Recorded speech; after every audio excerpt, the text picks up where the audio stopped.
If you feel like you've seen the house in today's movie before, well, you're right. Welcome to Sick Flicks, where I take a deep dive into the cinematic sewer to help you embrace your inner gore geek. I'm Mike Bracken, aka the Horror Geek, and today we're tackling Umberto Lenzi's haunted house flick, Ghosthouse. Released in 1988, Ghosthouse was another Italian horror film shot in America. And like many of the films of that era, it was retitled to tie it in with a more popular American horror franchise. In this case, Ghosthouse was titled La Casa 3 in some markets, positioning the film as an Evil Dead sequel. This movie has about as much to do with Evil Dead as Ilsa has to do with Schindler's List, but points to Joe D'Amato's Film Mirage marketing team for the effort. There's a whole slew of La Casa films, and astonishingly, this is not the worst of them. But enough about that. Can Ghosthouse fill 5 barf bags with body parts? Let's get to the gore and find out. Oh, and before we get started, today's video is sponsored by patrons Harold Romero, Carolus Magnus Gustafsson, which sounds like the name of a badass World's Strongest Man competitor, and Rob Haskins. Sorry if I butchered anyone's name. If you'd like to sponsor some videos, you'll find a link to my Patreon in the pinned comment and description below. And now, let's get bloody.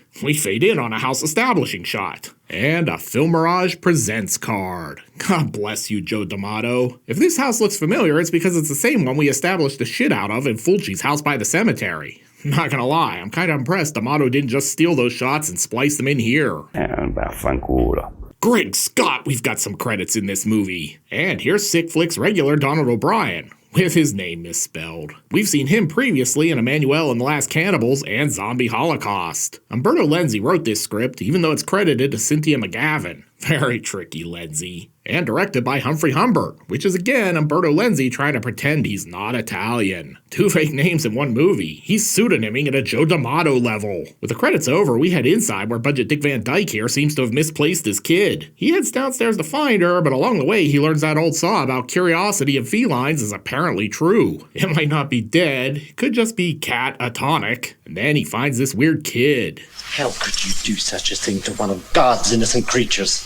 Well, you told her there was more than one way to skin a cat. Obviously, she was going to test that hypothesis. Dad storms off pissed. He doesn't have time for a trip to the pet cemetery today, apparently. Henrietta doesn't care, though. She's going to hang out down here with her Pogo the Clown doll. Hey, kids, who's up for some clowning around? Upstairs, strange things are happening. Damn it, I wish PG&E would stop it with the Rollick Brownhouse. That's the 5th exploding bulb this week. But buying more bulbs is the least of Dick's worries because he's about to get hatcheted like this is a Victor Crowley movie. Dude definitely has a splitting headache now, if you catch my drift. Mom, meanwhile, is doing some reflecting with this mirror until it explodes in her face. You could say life is shard sometimes. After our killer slices her like a loaf of bread, we check in on Henrietta. Well, guess I'm an orphan. Best birthday ever. You may have noticed this musical cue comes from Michele Soavi's Stage Fright, another D'Amato/Film Mirage production. Then it's time to head back to the future as we travel to 20 years later. Check out this music.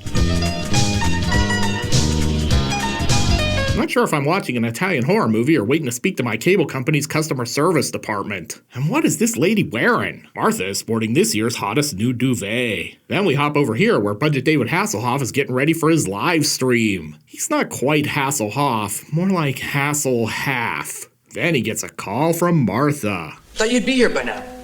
I got held up at the library. I'll see you later.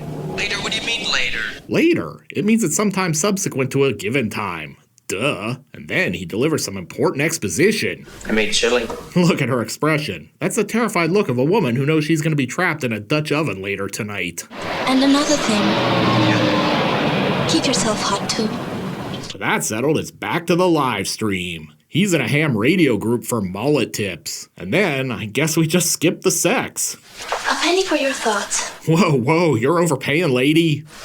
Something really weird happened last night. Well, when a man and a woman like each other... Wait, did no one ever explain sex to you? Turns out David Hasselhoff here just got some radio interference. And then, all of a sudden, I heard this voice calling for help. I'm starving. I'm gonna get some chili. That's a euphemism for hitting the throne. Chili's gonna have to wait because Best Value Hasselhoff is busy recording himself off the radio. Somebody help me! Help! Not gonna lie, this year's Dr. Demento Halloween show was kinda dull. First I have to feed the pilot frequency data into the computer, compare the sound wave variables, Okay, just do it. I will say it's not a good sign when your Lenzi movie tells itself to get moving. Then we jump over here to find the two-tone Malone of pickup trucks. How many trucks died so this one could live? Their Sunday drive is interrupted by this dude. Panhandlers have gotten very aggressive in this part of town. Wait a minute, that's no panhandler. That's Budget Biz Marquee. Oh, snap! Probably just needs a lift to Albee Square Mall. The radio is broken, so he does a few bars of make the music with your mouth to pass the time. You should believe in ghosts, P-Brain. After dropping Biz off, they finally find the house by the cemetery. Wait, they finally find the ghost house. And that's a house establishing shot if you're keeping score at home. But before they can head in, Discount Crazy Ralph stops by. Don't go in there, it's got a death curse. He's really scary. I don't know, he was going to attack us. Man, it doesn't look like anyone's been here since Fulci and his crew. Martha, though, has definitely seen enough. I don't like this place. It's depressing. Clearly, they're pretty laid back wherever this is. You can just randomly let yourself into other people's houses. Oh yeah, I really like what Dr. Freudstein has done with the place. Sort of modern gothic.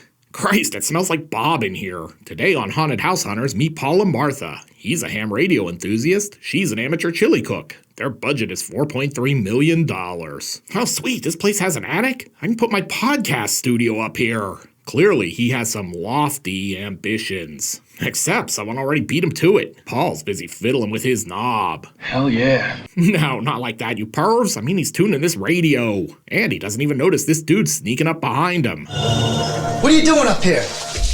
Apparently, Crazy Ralph the caretaker sucks at his job because this place is full of squatters. This guy looks like Kmart Matthew McConaughey. And here's another great moment in horror film acting. I said, what are you doing up here? Nothing. We were just looking for that. Oh yeah? It's mine. Barry Bonds broke the home run record with a bat less wooden than these people. You live here? No. We're here on vacation. You just go around squatting in houses for vacation? My name's Jim Dallin. Hi, Jim Dallin. I'm Mike Bracken. You mind listening to this for a second? Then Paul asks him to listen to his demo. Who are you? Hoo. Well, what do you think? It stinks. And here's some exposition. That was your voice, you can't deny that. Okay, so it was my voice. And the screams sound like my sister Tina. I don't get it. Thrill as we watch two ham operators bicker over proper antenna placement. I still have to set the aerial up on the roof. Come on, let's go take a look. It's Dr. Freudstein's lab. Martha heads down there and faces the pure terror of exploding bottles and a faulty furnace. Yeah, those potential repair costs are terrifying. Then this head in the dryer is doing its best rat cover song. We cut away to meet more characters. Yeah, sure, we're gonna need more fodder for the body count. The hell was that? And house establishing shot. I'm really surprised we haven't had more. Lenzi's showing a level of restraint Fulci could only dream of. You've seen too many horror movies. She's not wrong. That night, we're treated to another house establishing shot. Just in case you forgot, this is a movie about a house. Inside, Budget McConaughey is trying to tune into Mr. Magic on WBLS, but the signal is weak. Maybe we never should have come here. This house is weird. Back outside, this chick sums up my feelings about Ghost House perfectly. Nothing's gonna happen. Preach it, sister. Over in the RV, this Italian knockoff version of Terrifier is all that's on TV. Not gonna lie, this new ICP track is kinda dull. Then suddenly, this RV's a rockin', but not in the way you might have hoped. Thing probably just needs new shocks. Kmart McConaughey heads to the basement, probably just looking for a place to do some naked bongoing. It's nice to see some of his fans are down here at least. Then he finds Henrietta. Who are you? I think we're just recycling dialogue at this point. Jesus, does this thing have sausages on its face? What the hell? Then McConaughey gets sliced by this fan.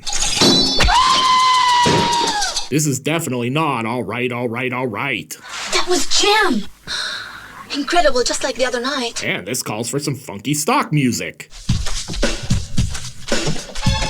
Down in the basement, Donald O'Brien shows up. They don't call me Dr. Butcher MD for nothing, Dr. Butcher, medical deviant.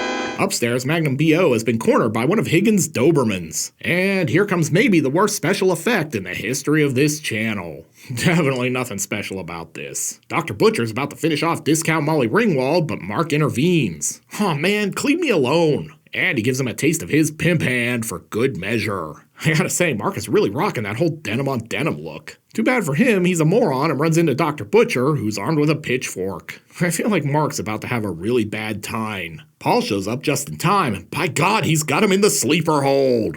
Yeah, my Jim Ross still sucks. With order restored, Paul takes Mark to the doctor and leaves Martha behind? This might be the dumbest plan ever, but hey, let's just see how it all works out. Inside the camper, Tina explains everything. I know who did it. The girl in the white dress. She was down in the cellar. Are you high? Because you sound high. Then later, she's looking around. I know there's a better script in here somewhere. If you guessed Martha was going to go in the house like a total moron, give yourself a screenwriter's credit. After some exploring, she finds this guy. He's a real bozo. And somehow we've basically now wandered into an Italian riff on Poltergeist. Trumpy, you can do stupid things. No one will be seated during Ghosthouse terrifying pillow feather attack scene. And then Krusty makes his move. Hey, lady, you ready to get down with the clown? You could say this is a real romantic jester, except I think he's going for the juggler. She survives, but that's not as important as this house establishing shot. This feels like the end of the movie, but there's like 45 minutes left in Ghost House. Then Detective Joe Friday wanders over. I heard you've been operating a ham radio without a license, son. And here comes the exposition. Terrible crime was committed here about 20 years ago. Double murder. Sorry, I know this is important information, but I need to sign for this package. Oh, that was just an exposition break. We're back now. The 11-year-old daughter, Henrietta. She was dead, though there were no marks on her. And with that, he's gone. Sorry, gotta deliver some exposition at another crime scene. Then Paul offers his critique of the movie. It's all just one big horrible mess. Hey, don't talk about Lenzi that way. Then we head back to Boston? Are we just done with the ghost house? Back at the apartment, Paul's gonna give us a hip-hop history lesson. Do you remember Jack the Ripper? Of course I do. That was one of LL Cool J's best diss tracks. Man, Paul really has a way with the ladies. Well, there was this Anglican priest who had a vision of the last murder a few days before it happened. Where? In a streetcar. The murder took place in a streetcar? No, the minister was on a streetcar when he suddenly had the vision. Are you getting stupid or something? What a catch. Then they break up. You know something? I've had enough. Goodbye. But Paul's cool with it. Just go. I'll download this erotic ASCII art and make my own chili. Then he gets to work analyzing the tape. I'm not convinced any of this is real science. Oh hey, remember the ghost house they named this movie after? Turns out it's still in this movie. And so is Budget Biz Marquee. Christ, is everyone just squat in this place or what? And now, Martha and Paul are on a road trip. I guess they got back together after he called her a moron. Yeah, sure, movie. I've got time to kill. Let's just drive around aimlessly for a while. I don't want to alarm anyone, but I'm starting to suspect this movie is not actually an Evil Dead sequel, even though it was marketed as Evil Dead 3 in Italy. Wait, maybe they could sell this as a Phantasm sequel, too. I bet the tall man is lurking around here somewhere. Turns out he's just here to dig up some exposition. Sam took a doll that was supposed to be buried with the deceased owner. He said his little girl would love it. I can't recall the last time a movie spent as much time explaining things I absolutely do not care about as Ghost House has. Then Donald O'Brien shows up. All transgressors are God's will. That's foolishness. You just get on out of here. You encountered them, you scum! That corpse is less stiff than both of these guys. And the mortician gets hammered, literally. Guess he'll be needing a closed casket funeral. And if you were like, you know what this movie needs? More pointless scenes, well, you're in luck because we're back with the cop. Jesus Christ, Lenzi, let's just move it along already. Then this guy makes me even more depressed. I've got the feeling that the worst is yet to come. Oh, don't tell me that. How can it possibly get worse than what I've sat through for the last hour? Back over at the ghost house, Molly Ringwald is looking for the biz. She's clearly caught the vapors. She caught the vapors. Man, there are a lot of hip-hop references in this episode. She doesn't find them, but she does trip and get cut in half. I guess she was ready to split. Back in the restroom, Elizabeth Bathory here is ready to freshen up with the blood of virgins. Tina, thank God you're okay.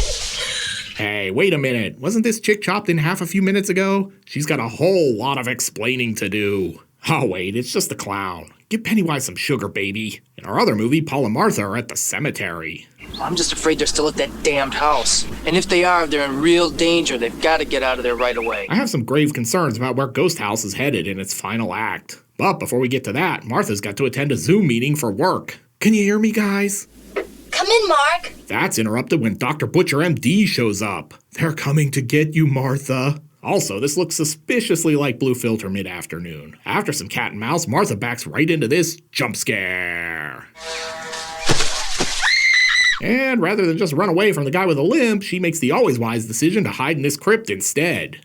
I'm sure this is fine. I mean, she just wandered onto the set of pretty much every movie I've ever watched on Sick Flicks. Man, it's hard to run through here. It's like an obstacle course. Oh look, she found Henrietta's casket. And she's looking great. She might need a moisturizer. Above ground, Paul's trying to hone in on her screams. Guess he should have brought that goofy soundtrack and computer thingamabob with him. He doesn't find Martha, but he does find Dr. Butcher just hanging around. Back at the house, miniature Eric Roberts finds Henrietta and his dead sister. Guess she's his half-sister now. My God. Then he winds up falling into this pool of milk? Yeah, sure. Let's just roll with that. Not gonna lie, this looks like that old Annabelle Chong video. I'm probably not even allowed to show this on YouTube. Upstairs, we find a dead Biz Marquis. Guess somebody beat the Biz after all. And Mark was the only survivor of the tragic explosion down at the paste factory. Press Ctrl-V to pay respects. The 80s really were a wild time. Even the t-shirts came with shoulder pads. And I can see where this is headed, even if Mark here can't. Cheers to you. Guess she wasn't gonna hedge her bets on this one. You could say he got clipped. She flees further in and is confronted by Skeletor. That's a pretty good sculpt on that mask. Down in the tombs, Paul's about to get lit. I know people were upset he's about to light this kid on fire, but to me, it's match ado about nothing. And huzzah, they're saved. Yes, they ran out of budget for the effect shots. I can't tell if Susan's crying because she's traumatized by being in this shitty movie, or if these are tears of joy that it's finally over. And just like every other late 80s Lenzi movie, this one just flames out at the end. With everything back to normal, Paul's like, who's ready for some chili? But I feel a stinger ending coming. Wait for it. Yeah, there it is. I guess this clown doll is also set to evil. And here comes Paul. He's about to get busted. And double swerve freeze frame ending.